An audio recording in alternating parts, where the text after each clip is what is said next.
Hello friends, എല്ലാവർക്കും good morning. അപ്പം മൗൻരാഗത്തിന്റെ ഇന്നത്തെ സൂപ്പർ ഹിറ്റ് വിശേഷത്തിലേക്ക് എല്ലാവർക്കും സ്വാഗതം. അങ്ങനെ സ്റ്റെഫി ഹോസ്പിറ്റലിൽ കിടന്ന് ഒരുപാട് അങ്ങോട്ട് പൊളിച്ചടുക്കി. ബൈജു കൊടുക്കേണ്ടത് മുഴുവനും കൊടുത്തിട്ടുണ്ട്. അങ്ങനെ സ്റ്റെഫി അങ്ങനെ എല്ലാം പറഞ്ഞിട്ട് നേരെ ഹോസ്പിറ്റലിൽ നിന്ന് ഇറങ്ങുന്ന സമയത്താണ് കിരൺ വരുന്നു. സ്റ്റെഫിയെ കണ്ടു കഴിഞ്ഞപ്പോഴേക്കും കിരണ് ഭയങ്കരമായിട്ട് അരിശം വരികയാണ്.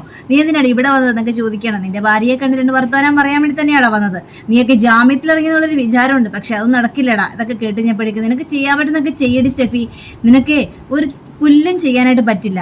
ഞങ്ങളെ അതിന് കുറ്റം ചെയ്തിട്ടില്ലല്ലോ. ഇത് കഴിഞ്ഞപ്പോഴേക്കും എടാ, നീയൊക്കെ എന്തൊക്കെ ചെയ്താലും എന്തൊക്കെ പറഞ്ഞാലും എൻ്റെ ഗംഗയെ കൊന്നത് നീയാണെന്ന് എനിക്കറിയാടാ. കോടതിയുടെ മുൻപാകെ ആ വക്കീല് വലിയ തെളിവുകളെല്ലാം നിരത്തിയല്ലോ. പക്ഷേ അയാൾ എന്ത് തെളിവുകളെല്ലാം നിരത്തിയാലും എൻ്റെ ഗംഗയെ കൊന്നത് നീയാണെന്ന് എനിക്ക് വലിയ തെളിവിന്റെ ആവശ്യമൊന്നുമില്ലടാ എന്ന് സ്റ്റെഫി അവിടെ കിടന്ന് അങ്ങോട്ട് പറയാണ്. ഇത് കേട്ട് കഴിഞ്ഞപ്പോഴേക്കും അങ്ങനെയാണെങ്കിലേ നീ തെളിയിക്കടി, നീ പോയി ഒരു കംപ്ലൈന്റ് കൊടുക്ക്, എന്നിട്ട് ഞാനാണ് ഈ കൊലപാതകം ചെയ്തതെന്ന് കോടതിയുടെ മുൻപിൽ നീ തെളിയിക്ക്. എന്നിട്ട് അവര് പോയി എന്നെ അറസ്റ്റ് ചെയ്തിട്ട് അവരെന്നെ തൂക്കിക്കൊല്ലട്ടെ. അതൊക്കെ ചെയ്യാൻ പറ്റുന്നൊക്കെ നീ ചെയ്യടി എന്നും പറഞ്ഞുകൊണ്ട് കിരണം വിട്ടുകൊടുക്കാനായിട്ട് തയ്യാറായില്ല.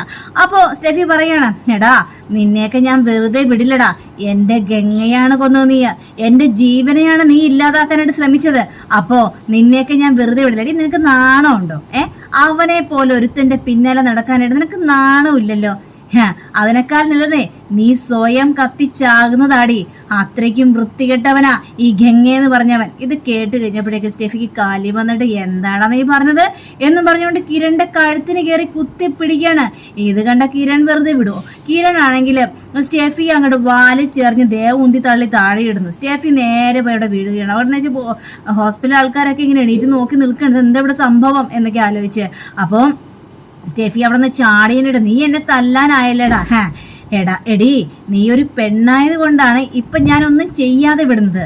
ഒരാണായിരുന്നെങ്കിൽ ഈ സ്ഥാനത്ത് തീർത്താനെന്നു ഗംഗയെ ഞാൻ എങ്ങനെയാണോ തീർത്തത് അതേപോലെ നിന്നെയും തീർക്കാൻ അറിയാടി എനിക്ക്. ഇത് കേട്ട് കഴിഞ്ഞപ്പോഴേക്കും എനിക്കറിയാടാ നീ അതേപോലെയൊക്കെ ചെയ്യുമെന്ന്. കാരണം എൻ്റെ ഗംഗയോടൊപ്പം ഒരേപോലെ നിൽക്കാനുള്ള കരുത്ത് നിനക്കും ഉണ്ടെന്ന് എനിക്കറിയാം. അപ്പോൾ നീ എന്നെയും കൊല്ലാൻ മടിക്കില്ലെന്നറിയാം. പിന്നെ നിന്റെ ഒരു അമ്മാവൻ മരിച്ചല്ലോ, ആ അമ്മാവനെയും കൊന്നത് നീയാണെന്ന് എനിക്ക് അതിയായ സംശയം ഉണ്ടടാ. അതൊക്കെ കേട്ട് കഴിഞ്ഞപ്പോഴേക്കും അങ്ങനെ ഉണ്ടെങ്കിൽ നീ പോയി കംപ്ലൈന്റ് കൊടുക്കടി. നിനക്ക് ചെയ്യാൻ പറ്റുന്നതൊക്കെ നീ ചെയ്യുക, നമുക്കൊന്ന് കാണാലോ. പോലീസ് എന്നെ അറസ്റ്റ് ചെയ്യുമെന്നോ ഞാൻ ജയിലിൽ കിടക്കുന്നോ എന്നൊക്കെ വലിയ ധാരണയൊക്കെ നിനക്ക് ഉണ്ടായിരുന്നു. പക്ഷേ അതൊന്നും നടക്കാത്തതിൻ്റെ ചൊടിപ്പ നീ കാണിച്ചു കൂടുന്നത്. നീ ഏതായാലും പരോള് കഴിഞ്ഞ് പോകുന്നതിന് മുമ്പ് തന്നെ എൻ്റെ കൈ കൊണ്ട് തന്നെ നിന്റെ അന്ത്യം നടക്കുമെന്ന് എനിക്ക് സംശയമുണ്ടെന്നൊക്കെ കിരൺ ഇങ്ങനെ ഭയങ്കരമായിട്ട് വെല്ലുവിളിക്കണം. കാണാടാ, ഇനി എൻ്റെ ഗംഗയെ കൊന്ന നിന്നെ തീർക്കാതെ എനിക്ക് സമാധാനം ഉണ്ടാവില്ലടാന്ന് പറഞ്ഞുകൊണ്ട് സ്റ്റെഫി അവിടെ നിന്ന് പോവാണ്. കിരൺ ആണെങ്കിൽ ഭയങ്കരമായിട്ട് അരിശം പറയും. അങ്ങനെ കിരൺ നേരെ കല്യാണിൻ്റെ അടുത്തേക്ക് ചെല്ലുകയാണ്. അപ്പോൾ കല്യാണി കിരണിനെ കണ്ടു കഴിഞ്ഞപ്പോഴേക്കും എന്നാലും കിരണേട്ട എന്നോട് മറച്ചു വെച്ചല്ലോ. കിരണേട്ടനെ പോലീസ് അറസ്റ്റ് ചെയ്തു, ജയിലിലായിരുന്നു. എന്നിട്ട് പോലും ഇവരാരും എന്നോടൊന്നും പറഞ്ഞില്ല.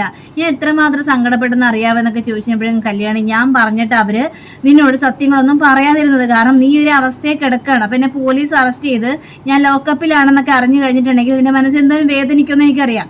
അത് നിന്റെ ശരീരത്തെ നന്നായിട്ട് ബാധിക്കും. അതുകൊണ്ടാണ് ഞാൻ സത്യങ്ങളൊന്നും ഇവരോട് പറയണ്ട എന്ന് ഞാൻ പറഞ്ഞത്. പക്ഷേ ഇപ്പം ഏതായാലും സ്റ്റെഫി ഇവിടെ നിന്ന് വന്ന് പോയല്ലോ, എന്താ അവള് പറഞ്ഞതെന്നൊക്കെ ചോദിച്ചപ്പോഴേക്കും അവൾ ഇവിടെ വന്ന് ഭയങ്കരമായിട്ട് വെല്ലുവിളിയായിരുന്നു. ഗംഗയെ കൊന്നത് കിരണേട്ടനാണെന്ന് പറഞ്ഞുകൊണ്ട് ഭയങ്കരമായിട്ട് വെല്ലുവിളിച്ചു. അപ്പോൾ ബൈജു ആണെങ്കിൽ അതേ കിരണളിയാ, പക്ഷേ അവളെ ഞാൻ വെറുതെ വിട്ടൊന്നുമില്ല. അവൾ ഇവിടെ കിടന്ന് ഓരോ കാര്യങ്ങളും പറയുമ്പോൾ അതിനനുസരിച്ച് ഞാൻ നല്ല പൊട്ടിയിൽ ഞാൻ അവൾക്കിട്ട് കൊടുത്തായിരുന്നു. കുറച്ചു നേരം കൂടി അവൾ ഇവിടെ ഇരുന്നെങ്കിലേ എൻ്റെ കൈ കൊണ്ടായാനായിരുന്നു അവളുടെ അന്ത്യം. അവൾ പോയത് ഏതായാലും നന്നായി, അത് നന്നായെന്നേ ഞാൻ പറയുള്ളൂ എന്നൊക്കെ ഇങ്ങനെ ബൈജുവും പറയാണ്. പക്ഷേ ഇനിയും അവള് പോകാൻ സാധ്യതയുണ്ട്. ആ SI സാറ് അടങ്ങുന്ന ലക്ഷണമില്ല. അയാൾ ഈ കേസ് തെളിയിക്കുമെന്നും പറഞ്ഞുകൊണ്ട് നടക്കുക കോടതിയുടെ മുൻപാകെ. അയാളാണെങ്കിൽ ആകെ നാണം കെട്ടൊരവസ്ഥയായി പോയല്ലോ കല്യാണി. അപ്പോൾ നമ്മളെല്ലാം കൊടുക്കണമെന്നും പറഞ്ഞുകൊണ്ട് അയാൾ നടക്കുന്നത്. ഇത് കേട്ട് കഴിഞ്ഞപ്പോഴേക്കും കിരണേട്ട എനിക്ക് ആകെ പേടിയാവുന്നു. കിരണേട്ടാ, ഇപ്പോൾ ആ ബഗാസുരനെയും കൊന്നു തള്ളിയല്ലോ, എനിക്ക് എൻ്റെ മനസ്സിൽ വല്ലാത്തൊരു ടെൻഷൻ ഉണ്ട് കിരണേട്ടെന്നൊക്കെ പറഞ്ഞപ്പോഴും കല്യാണം നീ ടെൻഷൻ ആവാതിരിക്കുക. എന്തായാലും വരുന്നിടത്ത് വെച്ചിനെ കാണാൻ വേണ്ടിയാണ് നിൽക്കുന്നത്. ഇങ്ങനെയൊക്കെ സംഭവിക്കുമെന്ന് നമുക്കറിയായിരുന്നു. എപ്പോഴെങ്കിലും ഏതെങ്കിലും സമയത്ത് ഇങ്ങനെയൊക്കെ സംഭവിക്കും. ഇനിയിപ്പോൾ എന്താ വേണ്ടെന്നൊക്കെ എനിക്ക് നന്നായിട്ട് തന്നെ അറിയാം. ഏതായാലും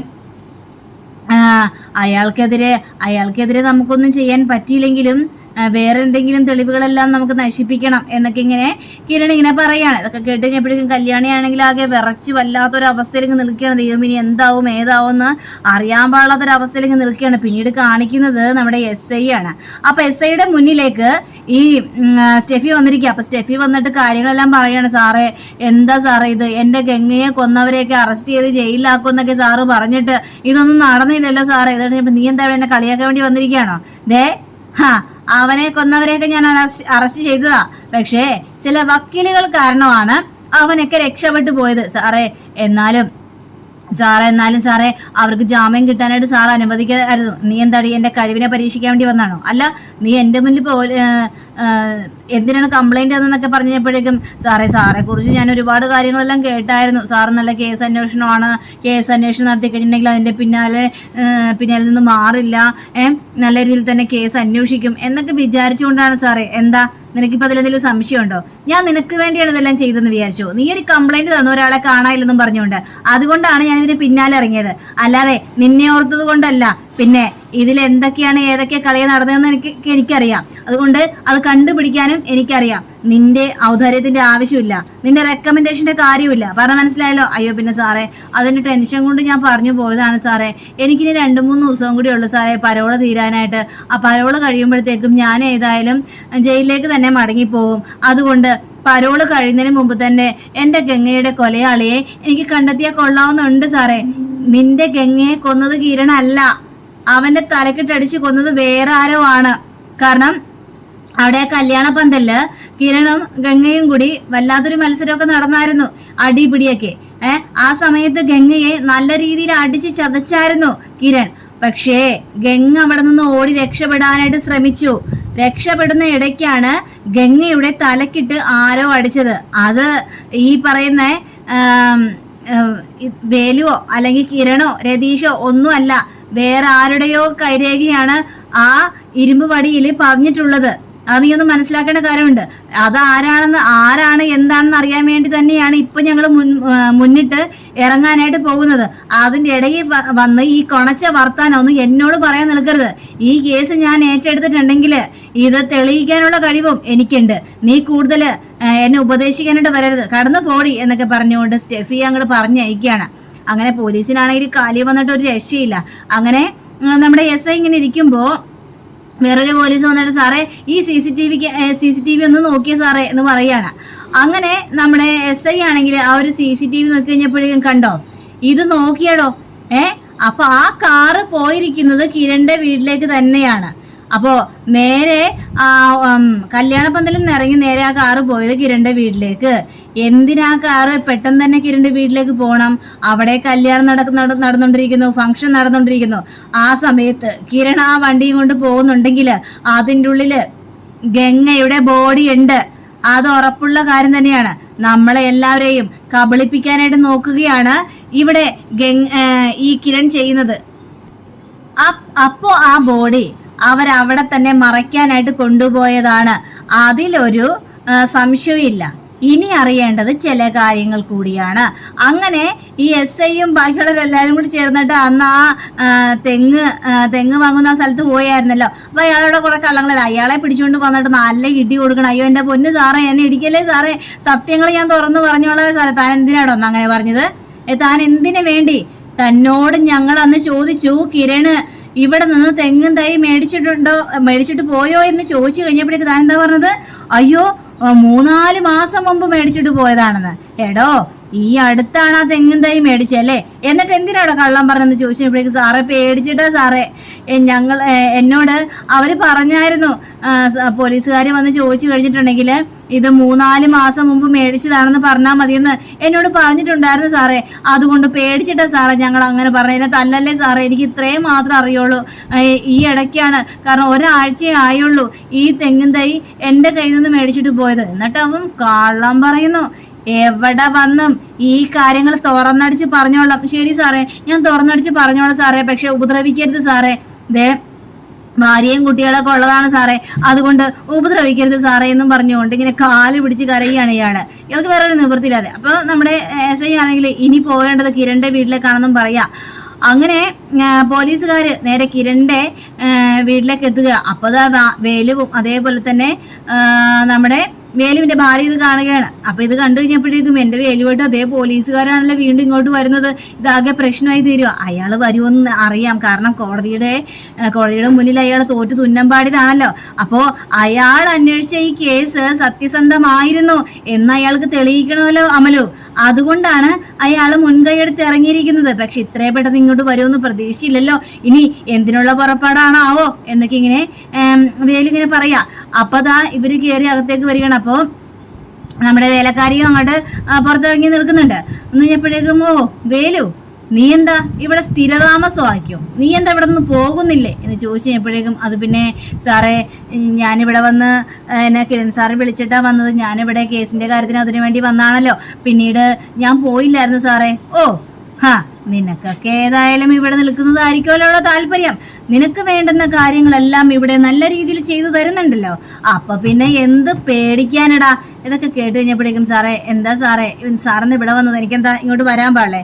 അയ്യോ സാറേ, അതുകൊണ്ടല്ല സാറേ, കേസും കാര്യങ്ങളൊക്കെ കഴിഞ്ഞാണല്ലോ. ആര് പറയടാ കേസും കാര്യങ്ങളൊക്കെ കഴിഞ്ഞെന്ന്? ഇനി തുടങ്ങാൻ പോകുന്നല്ലേ ഉള്ളൂ. നീയൊക്കെ കോടതിയിൽ രക്ഷപ്പെട്ടു. പക്ഷേ ഇത് അവസാനിപ്പിക്കാനായിട്ട് ഞാൻ അങ്ങോട്ട് ഒരുങ്ങിയിട്ടില്ല. ഇത് ഈ കേസും കൊണ്ടേ ഞാൻ പോകത്തുള്ളു എന്ന രീതിയിൽ അവിടെ സംസാരിക്കാണ്. ഇനി പറ, എവിടെയാണ് ഗംഗാപ്രസാദിന്റെ ബോഡി കുഴിച്ചിട്ടത്? അയ്യോ സാറേ, എനിക്കറിയില്ല സാറേ. സാർ എന്താ സാറേ ഇങ്ങനെയൊക്കെ ചോദിക്കുന്നത്? അതിന് ഞങ്ങൾ ഗംഗയെ കൊന്നിട്ടില്ലല്ലോ സാറേ. പിന്നെ എങ്ങനെയാണ് സാറേ ഞങ്ങൾ കുഴിച്ചിടാനായിട്ട് പോകുന്നത്? എടാ, ഡയലോഗ് ഒന്നും എന്റെ മുന്നിൽ വേണ്ട. എന്താണ് ഏത് നടന്നതെന്നൊക്കെ വ്യക്തമായിട്ട് അറിയാം. അപ്പൊ വേലക്കാരിയെ നോക്കുക. അപ്പൊ വേലക്കാരിയെ നോക്കി കഴിഞ്ഞപ്പോഴേക്കും വേലക്കാരിയും പേടിച്ചു പോയി. അയ്യോ എനിക്കൊന്നും അറിയില്ല സാറേ, ഞാനിതില് ഒരു പങ്കുമില്ല സാറേ, എനിക്കിതിനെ കുറിച്ച് ഒന്നും അറിയില്ല. അപ്പോ ആർക്കും ഒന്നും അറിയില്ല. ഞാൻ ഇവിടം വരെ വന്നത് വെറുതെ ആയി പോയെന്നായിരിക്കും നിങ്ങളൊക്കെ പറയുന്നത്. അങ്ങനെ വെറുതെ വിടാനായിട്ട് ഞാൻ ഉദ്ദേശിച്ചിട്ടില്ലെങ്കിലോ? എനിക്കേ നിങ്ങൾ ഈ ഇടക്ക് തെങ്ങും തൈ മേടിച്ചില്ലായിരുന്നോ? ആ ഒരു പറമ്പിലേക്കൊന്ന് പോണം സാറേ. എന്തിനാ സാറേ അങ്ങോട്ട് പോകുന്നത്? എനിക്കെന്താ അവിടെ പോയി നോക്കാൻ പാടില്ല എന്ന് വല്ല നിയമം വല്ലതും ഉണ്ടോ? അല്ലെങ്കിൽ അവിടെ എന്തെങ്കിലും നിങ്ങൾ രഹസ്യമായിട്ട് വെച്ചിട്ടുണ്ടോ എന്ന് ചോദിക്കുമ്പോൾ അയ്യോ സാറേ, ഇല്ല സാറേ, അങ്ങോട്ട് പോകുന്നതിന് ഒരു വിലക്കുമില്ല സാറേ, ഞാൻ ചുമ്മാ പറഞ്ഞാണ് സാറേ എന്നൊക്കെ പറയാണ്. ശരി എങ്കിലേ അങ്ങോട്ട് വാ, എല്ലാവരും വാ എന്നും പറഞ്ഞുകൊണ്ട് ആ ഒരു തെങ്ങും തൈ അവിടെ കുഴിച്ചിട്ട് ആ സ്ഥലത്ത് പോയി ഇങ്ങനെ നിൽക്കുക. വേലും അമലും ആണെങ്കിൽ പേടിച്ച് വിറച്ച് വല്ലാത്തൊരു അവസ്ഥയിൽ ഇങ്ങനെ നിൽക്കണം. ദൈവം ഇപ്പൊ തന്നെ സത്യം കണ്ടുപിടിക്കോ എന്നുള്ളൊരു പേടിയുണ്ട്. ഈ പോലീസുകാരന്റെ കൂട്ടത്തില് ഈ കുഴി മാന്തുന്ന കുറെ ആൾക്കാരും ഉണ്ട് കൂടെ. അപ്പോ പോലീസുകാരി പറയാണ്, നീയാണോ ഈ തെങ്ങും തൈ ഇവിടെ നട്ടത് എന്ന് വേലുവിനോട് ചോദിച്ചു കഴിഞ്ഞപ്പോഴേക്കും സാറേ, അത് പിന്നെ അതെ സാറേ, ഞാനാ തെങ്ങും തൈ നട്ടത്. എന്തിനാടാ പെട്ടെന്നൊരു തെങ്ങും തൈ നടലൊക്കെ? അത് പിന്നെ സാറേ, തെങ്ങും തൈ ഇവിടെ നിൽക്കുന്നത് നല്ലതാണെന്ന് എനിക്ക് തോന്നി. പിന്നെ ഞാനും ഈ കൃഷിയുടെ കാര്യത്തിലൊക്കെ മുൻകൈ എടുത്തിറങ്ങുന്ന ഒരാളാണേ. ഞങ്ങൾക്ക് വല്ലാത്തൊരു താല്പര്യം തന്നെയാണ്. അങ്ങനെ അപ്പോ ഗംഗാപ്രസാദിനെ കുഴിച്ചിട്ടത് ഇവിടെ അല്ലെന്നാണോ പറയുന്നത്? സാറേ എന്തൊക്കെയാണ് സാറേ പറയുന്നത്? ഗംഗയെ കുഴിച്ചിട്ടെന്നോ? സാറിന് പറ്റി തോന്നിയായിരിക്കും. അതേടാ, എല്ലാം എന്റെ തോന്നൽ തന്നെയാണ്. നീയൊക്കെ പറയുന്നതാണല്ലോ പച്ച പരമാർത്ഥ സത്യങ്ങള്. അപ്പൊ വേലക്കാരിയെ നോക്കിക്കഴിഞ്ഞപ്പോഴേക്കും അയ്യോ എന്റെ സാറേ, ഈ തെങ്ങ് തൈ വെച്ചത് എന്തിനാണെന്നൊന്നും എനിക്കറിയില്ല സാറേ, സത്യമായിട്ട് എനിക്കറിയില്ല. അപ്പൊ വേലക്കാരി പറയുന്നത് കള്ളത്തരമാണെന്ന് നമ്മുടെ CA സാറിന് ശരിക്കും അങ്ങോട്ട് മനസ്സിലാക്കുകയാണ്. ശരി, എന്തായാലും നിങ്ങൾ ഇങ്ങനെയൊക്കെ പറഞ്ഞു, ഞങ്ങൾ ഏതായാലും ഇത്രയും വരെ വന്നല്ലേ, അതുകൊണ്ട് ഈ കുഴിയൊന്ന് ഞങ്ങൾ അങ്ങോട്ട് കുഴിച്ചു നോക്കാനായിട്ട് തീരുമാനിച്ചു. പക്ഷെ അന്ന് വന്നപ്പോ തന്നെ എനിക്കൊരു ഡൗട്ട് ഉണ്ടായിരുന്നു. അന്ന് തന്നെ ഞാൻ ഈ കുഴി കുഴിച്ചു നോക്കേണ്ടതായിരുന്നു. അന്ന് എനിക്കൊരു അബദ്ധം പറ്റി. പക്ഷേ ആ അബദ്ധം ഞാനിപ്പോൾ അങ്ങോട്ട് തിരുത്താനായിട്ട് ശ്രമിക്കുകയാണ്. അതുകൊണ്ട് ഇതിനിടയിൽ കയറി നിങ്ങൾ ആരും വരാതിരുന്നാൽ മാത്രം മതി എന്നിങ്ങനെ പറയുകയാണ്. അപ്പോൾ ഇതും കൂടി കണ്ടു കഴിഞ്ഞപ്പോഴേക്കും കുഴി കുഴിക്കാനായിട്ടൊക്കെ പറയുകയാണ് നമ്മുടെ SI സാറ്. വേലുവും അമലവും വേലക്കാരിയും ഒക്കെ പേടിച്ച് വിറച്ച് വല്ലാത്തൊരവസ്ഥ നിൽക്കുക. അപ്പോൾ അങ്ങനെയും കാണിച്ചുകൊണ്ടാണ് നമ്മുടെ ഇന്നത്തെ റിവ്യൂടെ അവസാനിച്ചിരിക്കുന്നത്. അടുത്ത റിവ്യൂവിനെ കാത്തിരിക്കുക, സബ്സ്ക്രൈബ് ചെയ്യുക. എല്ലാവർക്കും നല്ലൊരു ദിനം ആശംസിക്കുന്നതിനെ നമസ്കാരം. Thank you. See you. By.